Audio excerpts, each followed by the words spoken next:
I also want to know about the role of modern technology. You also mentioned IoT and other technologies. So, what are examples of any entrepreneurs which are using those technologies in their enterprises? Now, I think when we started our discussion, it was largely on agriculture. Yes. I think we need to segregate a bit in terms of agriculture. What kind of agriculture? Because agriculture is not uniform or one particular this thing. So, are we talking about irrigated agriculture? Are we talking about rain-fed or dryland agriculture? Are we talking about agri-allied such as horticulture?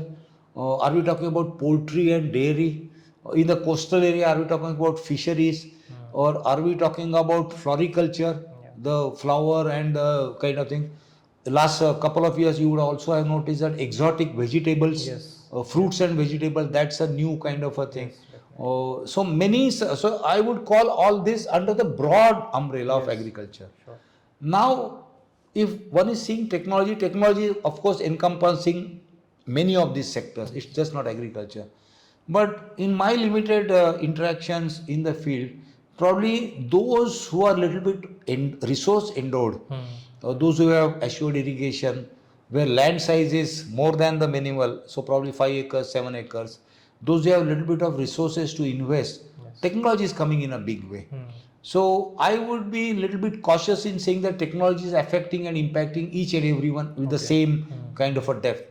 So for a dryland farmer who is having a small piece of land, maybe half an acre or 1 acre, there is not much marketable surplus. That farmer is actually keeping most of the food for his or her own consumption, and only a few of that is going out for the market. So in that case, probably technology is not probably of much help in the present context. But those who are resource endowed, technology is coming in a big way. It's coming in terms of advisory services in terms of weather. Credit services are coming also, what one is calling as fintech. So as urban customers, we use credit cards and debit cards and RuPay and GPay and all that. Fintech services are coming in a major way.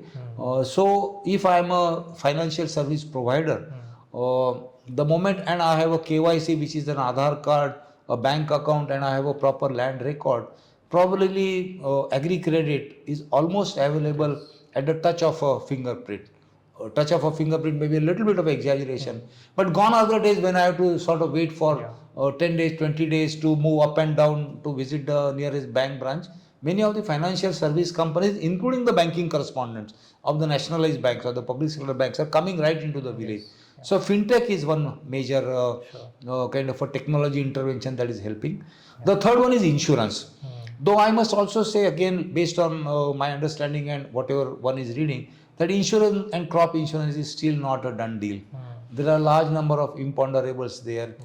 So I would say we have a long way to go in terms of crop insurance.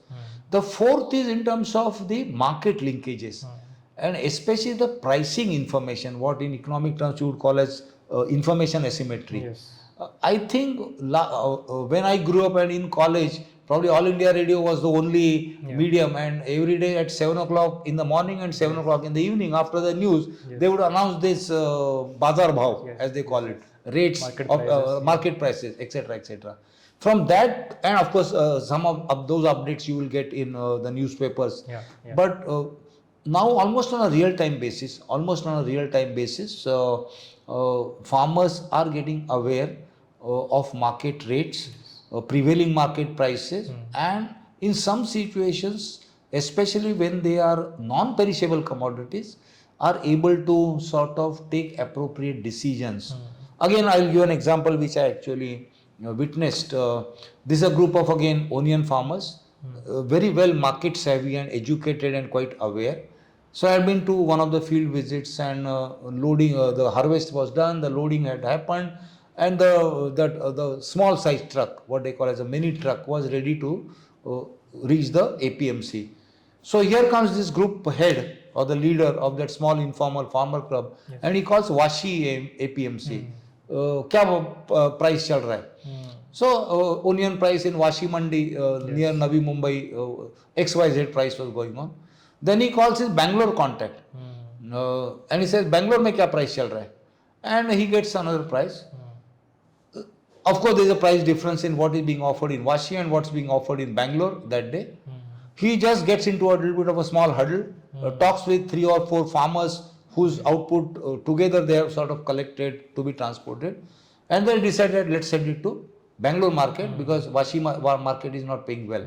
And this I actually witnessed, and I was surprised that in about half an hour's time they got the market information, real time of course, and they took a decision saying that, and then they quickly calculated the transport price, the diesel, whatever charges, or that time it was probably, no, there was no octroi, I think it was the GST regime. Yes, So there is no octroi and all that.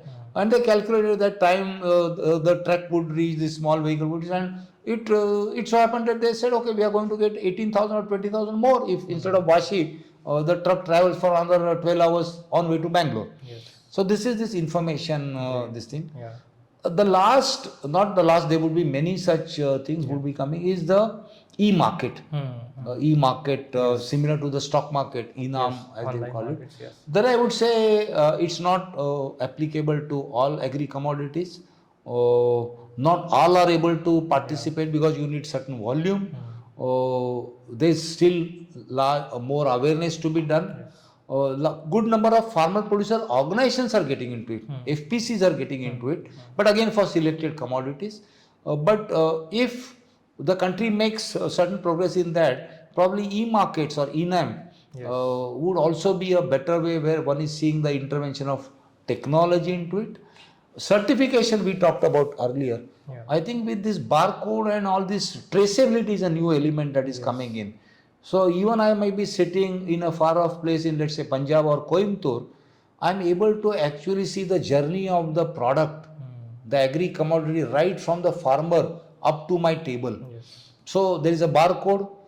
With that barcode, there is a farmer's photograph.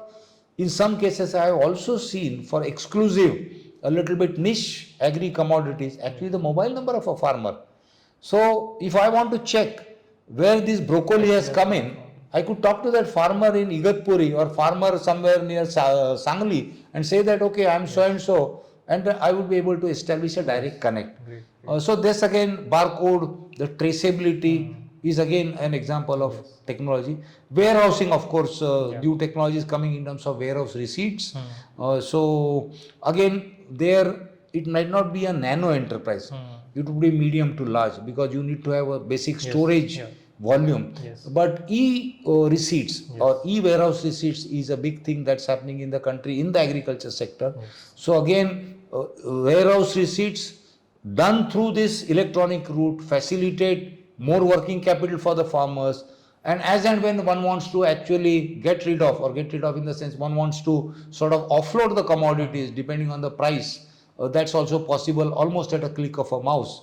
So across the value chain, different players are coming in a big way for technologies. Processing is of course a part of the agri-business activity. But across the value chain, I would say technology is coming in a big way. Also, what has interestingly happened is that technology over a period of time would become resource agnostic. When I'm saying resource agnostic, it's like the cell phone. Or that cell phone probably 10 years back was seen as a snob and exclusive kind of thing because the price of the cell phone was 45,000, forbidden kind of thing. But now a good smartphone is available at 4,000, 6,000, 8,000 rupees. WhatsApp probably when it got introduced was maybe seen as an exclusive technology, but when it is in vernacular language. So recently I met an expert and he used two V's. He said that the agri scenario will change with voice and vernacular. So all the messages that get communicated for extension purposes will be through voice. And there are a large number of informal groups that are happening around this new social media. Okay, in the cities I may use social media more for entertainment and kind of a connect. But I've seen good number of farmers actually exchanging real-time information, just like this onion, this thing, on crops, on seeds, on new technology, on market information. Transactions are happening. Buying and selling of animals is happening through this. So I would think that technology is coming in a big way. But there one caveat all of us have to think continuously is that whose agriculture we are talking. That's what I said, that let's also have at the back of our mind agriculture and who are those agriculturists. Those who are resource endowed will be the first movers into this. But one might have to also continuously worry about those who are less resource endowed and therefore small, marginal, landless, women farmers, tribal farmers, for them, they are still 10-20 years behind. I would admit There that. are many promising technologies and probably more use of those technologies is required. So I would like to ask that what are the models of these enterprises that you said, which are basically aggregating or using common resource pooling or common procurement, that can also be replicated in other sectors of economy or other parts of the country? So that's thanks Piyush, that's an interesting question. I think we are seeing two types of broad institutional patterns, or maybe three. Maybe 60s and 70s were the era of cooperatives, and because we are sitting in Gokhale Institute of Politics and Economics, this institute actually championed under the leadership of Dr. Dhananjay Rao Gadgil. So Dhananjay Rao Gadgil as the academician and VK Patil as the practitioner, they sort of were a kind of a big force, and Vaikunth Bhai Mehta of course. So that was the era of cooperative, where cooperatives were seen as the organization for farmers coming together, and Maharashtra, Gujarat, Western Maharashtra, Southern Maharashtra, all over the country, cooperative movement spread and had really positive impacts. So those 10-20 years were the decade of cooperative, 60s, 70s. For some reason, the cooperative lost its charm, and one didn't see that kind of a uptrend, so to say. The 90s and the 2000s, one would talk about women led models coming together, and therefore you have typically the self-help groups of women, the federations, the village-based organizations, those 20 years, and they are doing strong. They are doing strong. There are close to 1 crore self-help groups of women, but that's largely for financial inclusion and also as a kind of a women's empowerment. I think last 10 years what we have seen is the movement of farmer producer companies, which is a kind of a organization under the Indian Companies Act, which was modified, and a group of farmers can actually come together. So it's the cooperative soul, but registered soul in terms of the spirit, but registered under the Indian Companies Act, where you have farmers as shareholders, farmers as owners, but farmers also as producers. So it's a farmer-owned, managed company. And the government, as you would know, has a big ambition of promoting 10,000 FPCs, farmer producer companies, and they are happening. I would say in last 4 to 5 years, there is a big movement on that, including Maharashtra, all over the country, all over the country. So farmer producer organizations are a new set of institutional mechanism, which is trying to sort of bridge this institutional vacuum, I would say. But added to that, I would also like to highlight the recent initiative of the government, which is on strengthening the PACs. 2 lakh agriculture credit, primary agriculture credit cooperative societies, and making them dynamic, the way they were dynamic in the 50s and the 60s. So if this kind of a policy initiative succeeds, then PACs are also going to be a new generation, more dynamic, more vibrant cooperatives, but again form of agriculture.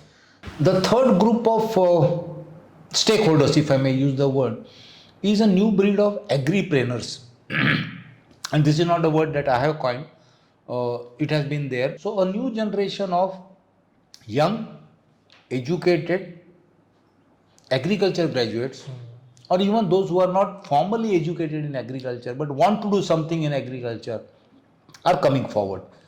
And they are doing a new agriculture. And when I say new agriculture, agriculture with little bit of more deeper thought. And when I say deeper thought, they are doing agriculture as a business. How much I am investing, how much I am getting out of it. What is the cost of a production? What is the cost of inputs? How much pricing I have to do? What the market needs? Do I need to store it or do I need to hold it? So they are doing all these agri value chain activities with a little more of, I would say, deliberate intent. Not that earlier farmers were not knowing, but farmers of course had their own constraints. But this new group of farmers, they are also agile. So gone are the days when they would pursue only one crop. Now just recall exotic vegetables like broccoli or like mushroom. They were not there 10 years ago. But some saw market opportunity. They knew that the city market would need that. They have come with that. A large number of climate concerned citizens. When I say climate concerned citizens, we are talking a lot about climate change and the whole damage to earth and all that. So good number of citizens are coming saying that, okay, let me do a little different responsible agriculture. So this is a different group. So I talked about farmer producer company is an institution. I talked about primary agriculture company, but there is a large number of these agri entrepreneurs, good number of startups. Good number of startups. We started our discussion with the startups. So they are seeing, and they are coming with no baggage. Because they are new to agriculture, they don't know anything about agriculture, so they are challenging the status quo. They said, can it be done differently? Can it be done differently? We talked about different kind of enterprises. So they said that there is no need to have huge equipment. Can we have leasing of agri equipments? Again, a new enterprise. It's not necessary that everybody should buy a tractor and that tractor gets occupied only for 40 days in a year. Instead of that, let's say a community in a surrounding of 10 villages has a set of 5 tractors, 5 small equipments, other threshers holders, and that is leased. Now this leasing service is somebody else's idea. That person makes this service available. So those kind of things are coming in a big way across the country, not just in irrigated agriculture, but even in dry land. For example, I recently met somebody from Andhra Pradesh. So now this person is focusing only on millets, but he identified, he's an engineer, IIT Chennai, and he has been devoted to a millet cause for almost 30 years. One Mr. Dinesh. In fact, his email ID is Dinet Milesh, the Millet Dinesh or Dinesh Millet. So he realized that if millets have to be popular, it's not just the production of the millet, it's the processing. And the processing machinery, which is the mainstream processing machinery available in, let's say, markets of Punjab or Ludhiana or Chandigarh or Jalandhar, is actually not suitable for millets. In the process, actually, it is destroying the nutrition part of them. So he has spent last 10 years on developing appropriate machines, and that machines which are not monsters, machines which are smaller, which can be decentralized, which can be put in a small hut, or which can be put with a small HP connection. So his mission is to have these machines, open source technology, put with the farmers, and which can produce, which can process millet without destroying the nutrition element. So again, this is a new opportunity. So these kind of techno agri entrepreneurs are coming in big way.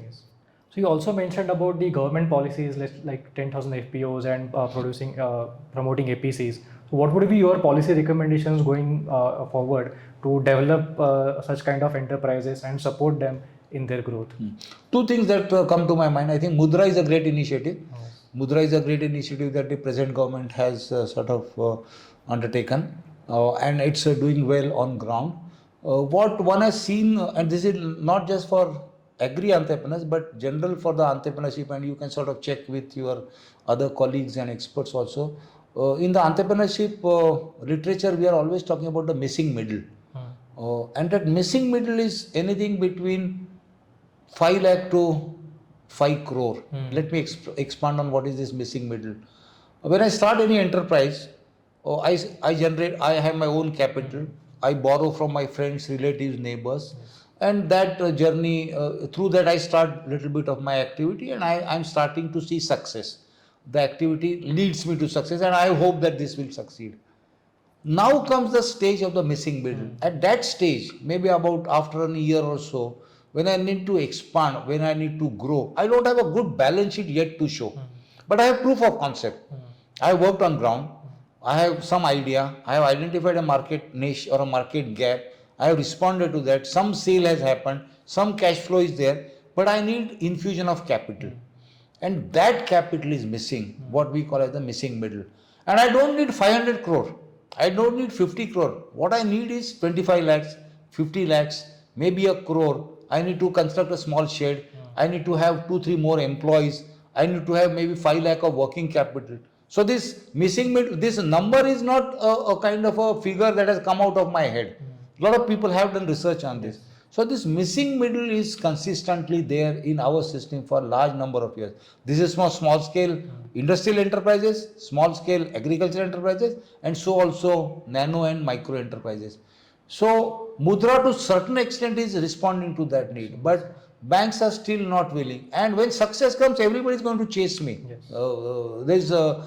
Everybody will say ki mera le lo paisa. The way all of us are sort of followed by credit card companies ki credit card le lo. I don't need a credit card. When I need a credit card, somebody should trust me. When I don't have that income to show, but I am trustworthy, etc., etc. So similar fate is happening to a large number of these growing enterprises. And the missing middle is problematic because if I don't get that infusion, then I stagnate. It's a kind of a stunting of my growth possibilities, and then I may continue at a suboptimal level, or I may even die in terms of the business activity, I'm saying.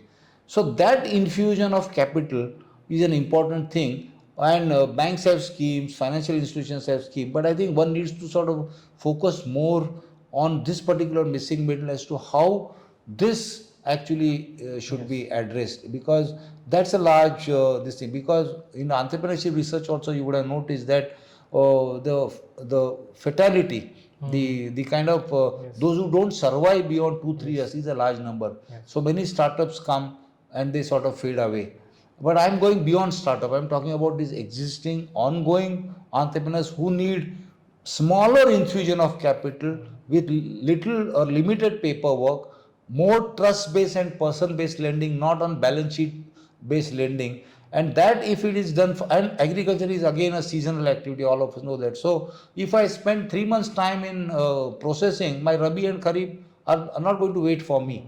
The season is going to go ahead. So this kind of ease of doing business for agriculture entrepreneurs, I think, is one important point that one talks about. The way we are having investment seminars for large export oriented, I think this ease of doing agriculture activity or agriculture entrepreneurship, in terms of the time element, in terms of the appropriate infusion of capital, probably technology is coming on its own way. So I won't think that government needs to push on that. But the whole environment that agri entrepreneurship is a kind of it's a kind of giving the kind of same hype that the IT or the startup has. I think that would go a long way. Yes. And the second, I think, is one needs to look at the whole agri institutional setup.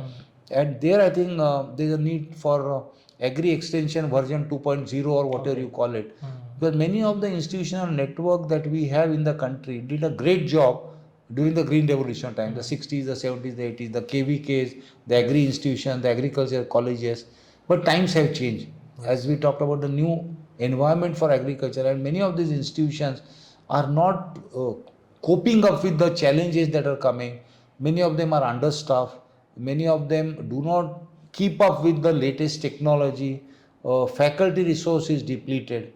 So there one really needs to supplement and sort of build energies into this, because we have large institutional network, the ICR network, the KVKs, the agriculture universities have done wonderful work. But unfortunately, in the current scenario, they are not on the forefront. They need to be on the forefront. And so one of the policy initiatives is that to spur this agriculture entrepreneurship, this support network needs to sort of shed its kind of a quote-unquote lethargy, or quote-unquote it's a little bit of a old baggage, and be ready with the new challenges. I would think those are the two important things that should be done. Thank you. So in this episode, we have talked about various examples of agricultural enterprises, the role of technology, various challenges that they face, and also the current policy recommendations that would enhance their growth in the future. So thank you, Dr. Ajit Kanitkar, for your rich insights, and we are hopeful to see you again at our center. So thank you, and thank you for your time. Thank you for the opportunity. Pleasure to be associated with the institute. We would like to thank our viewers. To get updates about the current research of our center, please follow our LinkedIn channel and visit our website. Thank you, and stay connected with us.